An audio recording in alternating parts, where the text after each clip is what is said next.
История компании Lancia началась в 1881 году с рождения сына Винченцо в семье состоятельного промышленника. С детства он интересовался техникой, и отец отправил его на обучение и работу в маленькую механическую фирму, где он познакомился с известным в то время гонщиком Феличе Наццаро. Он часто бывал в гоночных мастерских, и со временем ему стали доверять тестирование некоторых автомобилей. После покупки этой гоночной команды фирмой Fiat, Lancia назначили главным пилотом и испытателем. Так и началась его автомобильная карьера. Он активно выступал в гонках с 1900 по 1910 год, и к 1906 году он уже скопил сумму денег, достаточную для открытия своего предприятия. 27 ноября 1906 года известный гонщик Винченцо Lancia вместе со своим компаньоном Клаудио Фаджолином основал в Турине фирму «Фабрика автомобилей Lancia». Первое время фирма занималась разработкой новых технических решений в области построения автомобиля. Однако уже через год, 23 сентября 1907 года, с завода выехал первый собственный автомобиль. Этим автомобилем была Lancia Alfa, которая сочетала в себе все лучшее, что было в мировом автопроме на тот момент, и имела четырехцилиндровый мотор объемом 2,5 литра и мощностью в 28 лошадиных сил. В 1908 году был разработан второй автомобиль, и именно тогда в компании Lancia приняли решение называть свои машины буквами греческого алфавита. Второй стал Lancia di Alfa, которая была построена на базе первой машины, но имела первый в мире серийный шестицилиндровый мотор объемом 3,5 литра. Последовали и другие модели – Бета, Гамма, Дельта, Эпсилон и Eta. В 1915 году Италия вступила в Первую мировую войну. В это время компания Lancia разработала на базе своей новой модели броневик для итальянской армии. Машина была очень удачной, маневренной, скоростной, но был один очень большой недостаток – уязвимость шин. В них часто попадали пули, и машина становилась неподвижной мишенью для врагов. Несмотря на это, Lancia получила заказ на эти машины и произвела их в количестве 120 штук. Из этих машин были созданы несколько подразделений, а оставшиеся после войны машины находились на вооружении до 1940 года. Также во время Первой мировой войны фирма, в том числе и купленный незадолго до этого завод в Борго Сан-Пауло, активно производили автомобили для армии. Строились модели Йота, Диота, грузовики и спецмашины. Одних Йота было построено 2100 экземпляров, в том числе и для союзников. На грузовом шасси фирма Ансальдо строила бронеавтомобили модели АБ. В 1915 году Lancia задумал создать авиационный мотор V8 с малым углом развала цилиндров.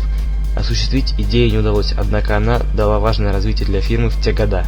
Lancia совершенствовалась. С каждым годом выпускались новые модели, которые не сильно отличались от предыдущих машин, но были экспериментальными. Очень много времени и средств компания тратила на проектирование и внедрение различных инновационных систем. В 1921 году свет увидел первый в мире автомобиль с несущим кузовом, находящийся на стойках передней подвески с вертикальной амортизацией, модель Лямбда.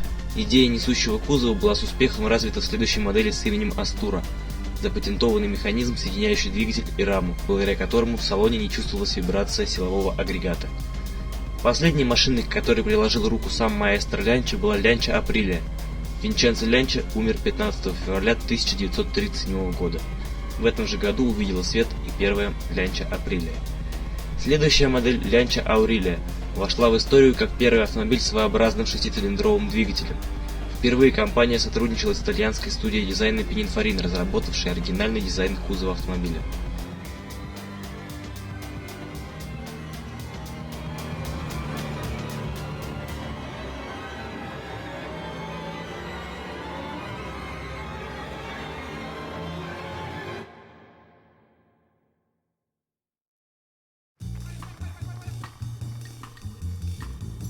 Послевоенные годы марки ознаменовались выпуском Lancia Flavia, спроектированной Антонио Фесси.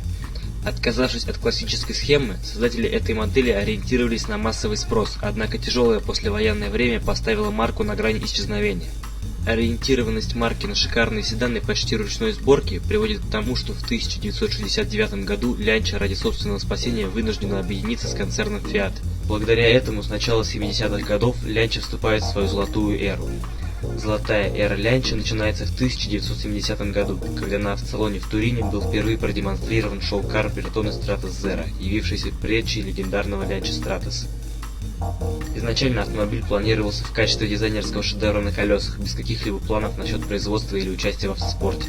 Но его заметил Чезаро Фиорио, возглавлявший в те времена спортивную команду Lancia.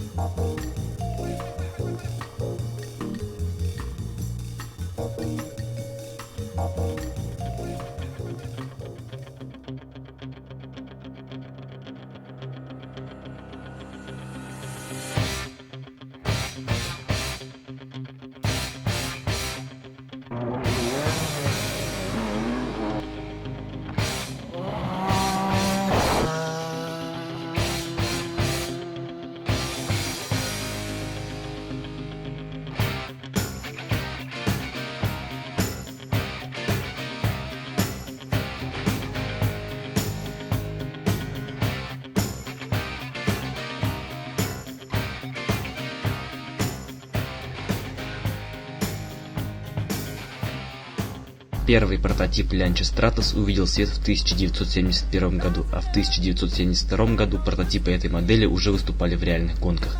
Техническим директором по созданию автомобиля был известнейший конструктор Джанпаоло Даллара, до этого работавший на Lamborghini. Автомобиль было решено сделать среднемоторным, как и концепт, но была небольшая проблема. У Lancia не было в своем арсенале мотора, адекватному такому шасси. На Fulvia устанавливали 1.6 на Abarth 2 литра. Но и этого явно было недостаточно. Проблему решили, позаимствовав двигатель у как раз снимающийся с производства Ferrari Dino 246. Это был 12-клапанный мотор V6 объемом 2,4 литра, развивающий мощность свыше 250 сил. Коробка передач была механической, пятиступенчатой, привод на задние колеса. Главным дизайнером Stratos был тот же Марчелло Гандини, но финальная внешность сильно отличалась от концепта. Однако все равно Stratos был очень хорош. Модные открывающиеся фары, панорамное остекление, выступающие колесные арки. Сейчас это бесспорная классика. Кузов делался из стеклопластика, а оригинальное панорамное лобовое стекло вырезали целиком из огромного цилиндра, чтобы в нем не возникало искажений. Серийное производство автомобиля началось в 1973 году и вышло на полную мощность к середине 1974. С этого момента открывается первая эра спортивных побед Lancia. В 1974 году Stratos приносит первую победу марки в мировом чемпионате. Дальнейшие 2 года также приносили Кубки чемпионов, причем 1976 год был исключительно успешным. Оппонентов крушили не только пилоты заводской команды, но и многочисленные частные команды, также выступавшие на Стратосе. Погубили легендарную модель, как это обычно и бывает, маркетологи компании. Преследуя чисто рекламные цели, руководство концерна Fiat постепенно вытеснило Stratos из заводской команды, предоставив его место 131-му Fiat. Расчеты оказались верными, и продажи Fiat пошли вверх. К 1978 году Стратосы окончательно сдали позиции в команде, однако они все равно умудрились выиграть 13 гонок, даже при почти полном отсутствии финансирования.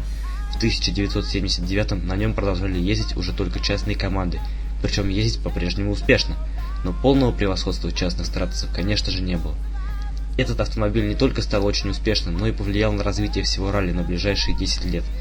Именно под влиянием Стратоса в 80-е образовалась новая группа «Б», где выступали 500-сильные среднемоторные монстры, лишь слегка напоминающие дорожные машины.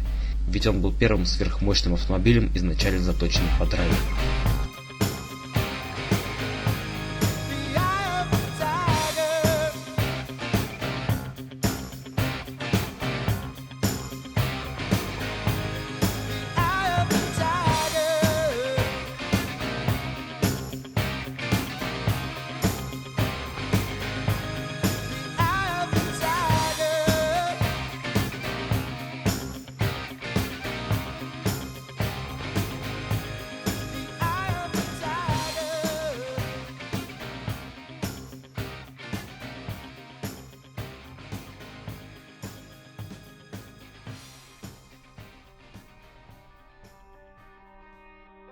История новой легенды началась в 1985 году, когда заслуженную Lancia 037 сменил новый прототип группы «Б» – Delta S4.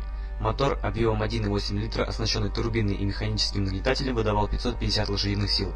Поговаривали, что среднемоторная S4 массой 890 кг была способна разогнаться до 100 км в час всего за 2,5 секунды, и это на гравийном покрытии. В то время уже всерьез ходили разговоры о запрете группы «Б» по причине чрезвычайной опасности соревнований. Машины становились все мощнее и сложнее в управлении. Последней каплей стала фатальная авария на ралли Корсика в 1986 году, когда гонщик промахнулся мимо узкой шпильки и улетел с трассы. Бензобак детонировал, и его боевая Lancia полностью сгорела. Тогда чиновники Международной автомобильной федерации приняли окончательное решение и похоронили эту категорию раллийных болидов. С 1987 года сумасшедшие ракеты группы «Б» покинули гоночные трассы, а мировое первенство разыгрывалось в новой категории – группе «А». Тогда это вылилось в настоящую головную боль для инженеров, которым пришлось в спешке изобретать конкурентоспособную машину. Но именно это событие стало, пожалуй, самым важным в судьбе Lancia Delta. Впереди ее ждали 6 лет мирового господства. С переходом Дельты в группу А произошло очень важное событие. Многочисленные фанаты получили возможность не только наблюдать за своими кумирами на раллийных спецучастках, но и приобретать подобные машины. Ведь по требованиям регламента, вплоть до 1991 года, производители обязывали выпускать по 2500 дорожных версий гоночных болидов. При этом сама модель, взятая за основу, должна была расходиться тиражом в 10 раз больше. Так и появилась Lancia Delta HF FOVD, представленная в 1986 году. Столь скорое обновление модели – заслуга раллийной команды Lancia, которая совместно с известной фирмой Abarth постоянно совершенствовал свою гоночную модель. В 1988 году итальянские болиды выиграли 10 этапов из 11 и вновь принесли марке триумф. Но в Lancia и не думали расслабляться. 1989 год отметился дебютом очередной доработанной версии Дельты – Delta HF Integrale 16V. Как можно догадаться из названия, машина получила 16-клапанную головку блока. Мощность подняли уже до 200 лошадиных сил, а распределение крутящего момента по осям поменяли в пользу задних колес, что сделало управление компактным и быстрым хэтчбеком еще более увлекательным занятием.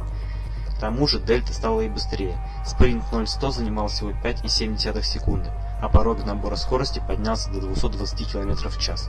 В тормозной системе появилась 4-канальная ABS, специально адаптированная под полноприводную трансмиссию Delta HF Integrale 16V. Постоянный прогресс попросту не оставлял соперникам никаких шансов ни на гоночных треках, ни на дорогах общего пользования. Lancia Delta HF Integrale стала одним из самых желанных и авторитетных автомобилей того времени, но рано или поздно даже великий уходит на покой.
Стоит отметить, что во время золотой эры продажи автомобилей Lancia увеличились в десятки раз, но, к сожалению, компания не смогла создать достойного преемника Delta Integrale. Именно из-за этого в 90-е годы в компании начались финансовые трудности. Интересных моделей у Lancia не было, а разрабатывать что-то новое стоило очень больших средств. Компания Lancia начала заключать контракты с другими компаниями на постройку автомобильных платформ и создание общих моделей. Так появилась на свет модель Tema, построенная совместно с фирмами Saab и Alfa Romeo. Модели Dedra и Delta 2 построены на платформах, заимствованных у Fiat. Lancia Z разработана совместно с концерном Peugeot Citroën. С 2002 года Lancia выпускала модель представительского класса Tezis. Tezis обладал неординарной внешностью и очень дорогим ценником. Модель не завоевала сердца потребителей. С 2003 года и по сей день выпускается современная версия модели Epsilon. Регулярный фейслифтинг позволяет машине быть современной, но покупателей этой модели гораздо меньше, чем аналогичных машин конкурентов. Также с 2006 года на базе Epsilon выпускается увеличенная модель Musa. В 2008 году Lancia представила публике третье поколение Lancia Delta, также разработанное на базе фиатовской модели Bravo. Конечно же, это уже не тот внедорожный монстр, покорявший трассы всего мира, а обыкновенный хэтчбэк C-класса, рассчитанный на повседневное использование. В 2009 году компания Chrysler объявила о своем банкротстве. Этой ситуацией не мог не воспользоваться концерн Fiat. Fiat купил большинство акций компании Chrysler и решил запустить американские модели Chrysler в Европе под брендом Lancia. Так Lancia получила несколько новых моделей: Lancia Tema, Lancia Voyager и Lancia Flavia.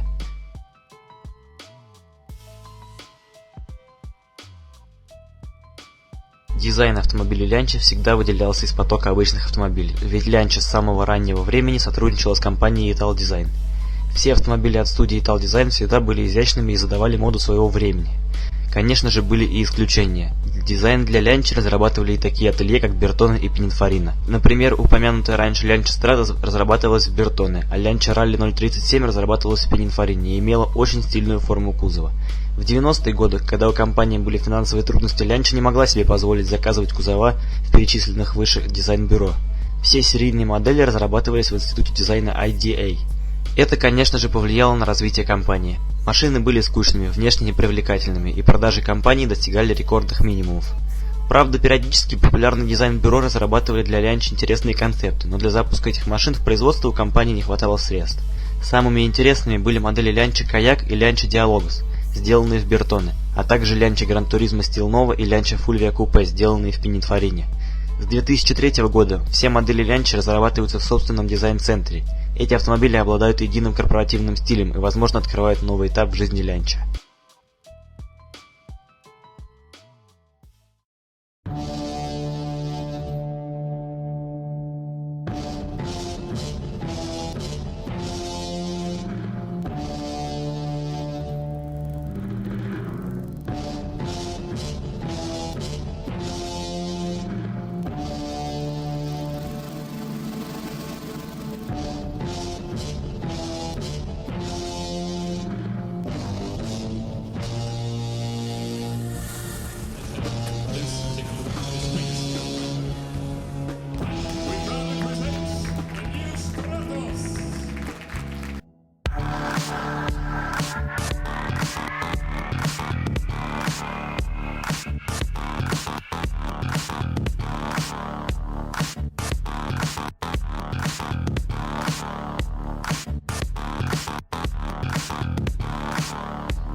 В 2010 году бюро Пининфарина представило публике новую версию Lancia Stratos.